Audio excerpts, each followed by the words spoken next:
Napapanood ko lang to dati. Ngayon, matitikman na natin. So, nandito kami ngayon ng mga anak ko sa outlets at Lipa, and we are going to attend the Batangas Street Fair, which is the biggest street food fair dito sa may Batangas. At isa-share ko sa inyo ang mga naging favorite ko. Uumpisahan natin dito sa Waffle Ave or Bubble Waffle na nagsaserve ng not more than 200 pesos na dessert na sobrang laki at sobrang nagustuhan ng aking mga anak. Nag-aagawan pa nga. Alam nyo ba, mahal to sa Metro Manila. Nasa mga 200 plus or 300 to. And because it's my day off, naisipan ko 3 days naman itong event na to. At hanggang ngayong October 15 na lang. So for those who haven't been to Lipa, meron kaming parang maliit na BGC dito na malaki ang open ground niya kung saan matatagpuan si Batangas Street Fair. So, unang bumungad sa akin yung favorite ko na sisig from First Bite Sisig. And for me, sila ang the best sisig dito sa Lipa.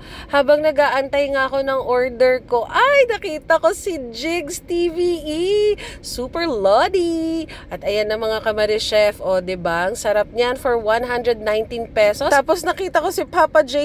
Recinto na may-ari ng First Bite Sisig. O, diba? Sagana yung laman niya. So, here we are going to taste it. Ay, sinasabi ko talaga sa iyo. Favorite ko talaga si First Bite Sisig. Hindi ko kayo binubola. Marami na akong inikutan na sisig dito sa Lipa. And so far, si First Bite Sisig lang ang pumapasa sa aking panglasa. Meron din silang branch sa may Shell JP Laurel Highway. Moving on to my next ultimate favorite. Ito naman malapit talaga sa puso ko at binabalik-balikan namin si Smoke Carvery. Ayan ang menu nila, pakipos. Kitang-kita yung quality ng meat at sila lang ang nagtitimpla ng kanilang rub at saka ng kanilang sauce. So, ito na mga kamari chef, titikman na natin. Na-excite ako. May pa-sausage pa. So, meron silang nasa bun at saka meron silang nasa may rice. Tapos meron din silang sausage na binibenta, nagawa lang din nila.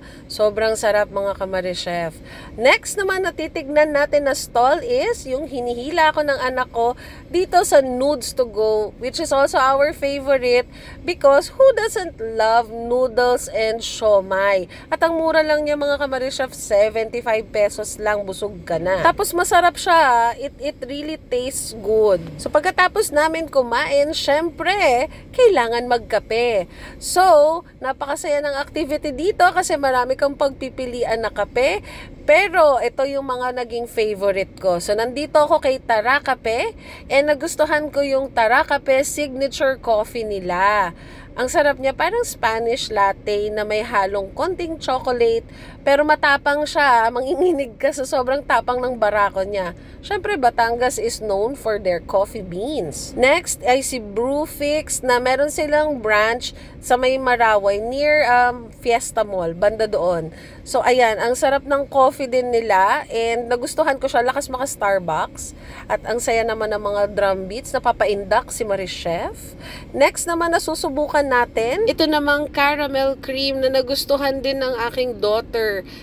Actually, unique yung flavor ng coffee niya. I think it's how they brew. Kasi parang cold brew yata yung ginawa nila.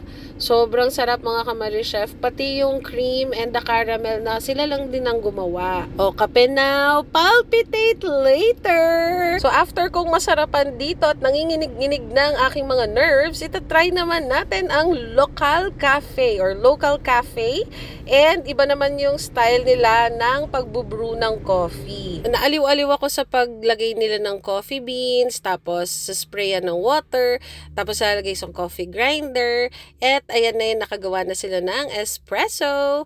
And actually, the taste ng coffee nila is also parang Spanish latte. So, I think, favorite ko ang Spanish latte na style. Feeling ko lang ha. After ko makainom ng sobrang daming kape, I think I'm in the mood to roam around pa sa more. And ayan, meron mga nagka-catwalk na ating models at saka kita naman ang mga sikat na mga vloggers na dumagsa dito. Ang saya mga Marie Chef, aliw na aliw ako.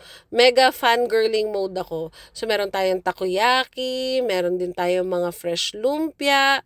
Uy, may chicken cordon bleu, sinusundan ako kahit saan ako magpunta. Meron din tayong mga pizza. So these are really yung mga affordable na makakain ninyo while walking around sa outlets at Lipa. So ayan, meron din Hungry Lola na nagsuserve ng arroz caldo at kapeng barako. Masarap yan mga Marichef. At saka syempre hindi mawawala ang suman. Napaka-memorable ng experience na to kasi sobrang saya dito sa Batangas Street Fair. Ayun lang mga Marichef. Bye-bye!